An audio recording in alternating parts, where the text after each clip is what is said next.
Question है इसमें कि एक शंकु के छिन्नक का तिर्यक ऊंचाई जो है वो 4 सेंटीमीटर का है। ये शंकु का छिन्नक हो गया और इसमें जो है एल यानी तिर्यक ऊंचाई जो है वो 4 सेंटीमीटर है।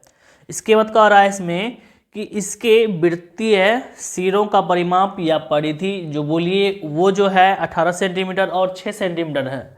तो छिन्नक में जो है 2 परिधि होता है, एक नीचे और एक ऊपर, ठीक है। जिस तरह से आपको हम बताए थे कि व्यास भी इसका 2 होता है और त्रिज्या भी 2 होता है, उसी तरह से परिधि भी इसका जो है 2 होगा, क्योंकि दोनों तरफ जो है इसका वृत्त बनता है। ये सबसे पहले जो 18 सेंटीमीटर दिया गया है, तो बड़ा वाला दिया गया है परिधि उसका 18 सेंटीमीटर और जो छोटा है उसका परिधि दिया गया है 6 सेंटीमीटर। तो यहाँ पे इसका जो परिधि 2πr1 लिखेंगे, बराबर देंगे 18 सेंटीमीटर। इसके बाद जो है दूसरा परिधि जो है 2πr2, ये बराबर देंगे 6 सेंटीमीटर। तो इसके बाद हम लोग को यहाँ पे सबसे पहले लिखना होगा कि शंकु का छिन्नक जो है जिसकी तिर्यक ऊंचाई L बराबर 4 सेंटीमीटर है। शंकु के छिन्नक की तिर्यक ऊंचाई L बराबर हो जाएगा 4 सेंटीमीटर। उसके बाद जो है परिधि, चूंकि यहाँ पे वृत्त का परिधि पहले लिखना होगा सूत्र, चूंकि यहाँ पे वृत्त का परिधि आया हुआ है तो यहाँ पे लिखेंगे वृत्त का परिधि बराबर होता है 2πr। तो चूंकि हमारा यहाँ पे दोनों परिधि दिया हुआ है तो इसलिए यहाँ पे हम लोग लिखेंगे 2πr1 बराबर लिखेंगे 18 सेंटीमीटर और 2πr2 बराबर लिखेंगे 6 सेंटीमीटर, ठीक है। इसके बाद हम लोग यहाँ पे मान बैठाएंगे और r1 और r2 का जो है मान ज्ञात करेंगे। तो यहाँ पे 2 गुना पाई का मान बैठाएंगे 22/7 गुना लिखेंगे r1 बराबर हो जाएगा 18। तो नीचे लिखेंगे यहाँ पे r1 बराबर 18 गुना 7/2 गुना 22। ये नीचे जो यहाँ पे जो LHS में जो 7 था वो नीचे था, जब RHS में लेके जाएंगे तो ये 7 हमारा ऊपर चला जाएगा और ये दोनों जो है LHS में 2 और 22 जो है ऊपर है। तो जब हम RHS में लेके जाएंगे तो ये हमारा भाग में आ जाएगा, कहने का मतलब ये बट्टे में आ जाएगा। इसके बाद यहाँ पे लिखेंगे r1 बराबर, अगर यहाँ कट रहा है तो इसको काटना भी है, ठीक है। तो यहाँ पे कट रहा है, काट करके यहाँ पे आ जाएगा 63/22 सेंटीमीटर।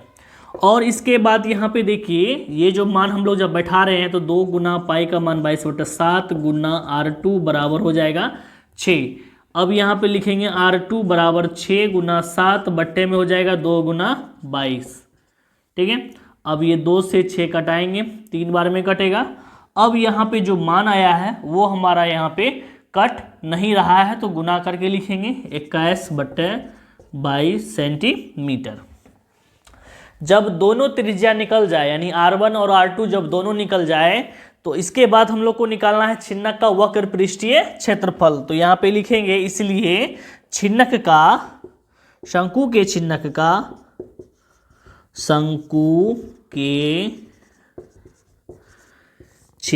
का वक्र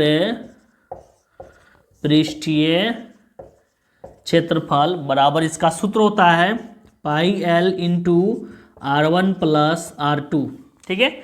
ये हमारा सूत्र हो गया है इसका। अब यहाँ पे हम लोग मान बैठाएंगे तो सॉरी यहाँ पे पाई का मान जो है 22/7 डालना होगा, तो पाई का मान 22/7 हो जाएगा। इसके बाद L का मान अगर हम बात करें तो L का मान हमारा शुरू में दिया गया है वो 4 है।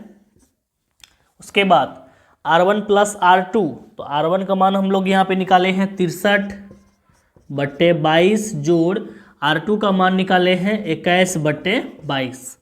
अब यहाँ पे अगर कटेगा तो काटेंगे, नहीं कटेगा तो भिन्न का जोड़ करेंगे। तो सबसे पहले यहाँ पे देख लीजिए 22/7 लिखा जाएगा, नहीं कट रहा है तो गुना 4। फिर के बाद ये दोनों का एलसीएम होगा और जब एलसीएम लेंगे तो 22 आएगा, ऊपर में हो जाएगा 63 + 21, ये हो जाएगा ब्रैकेट बंद।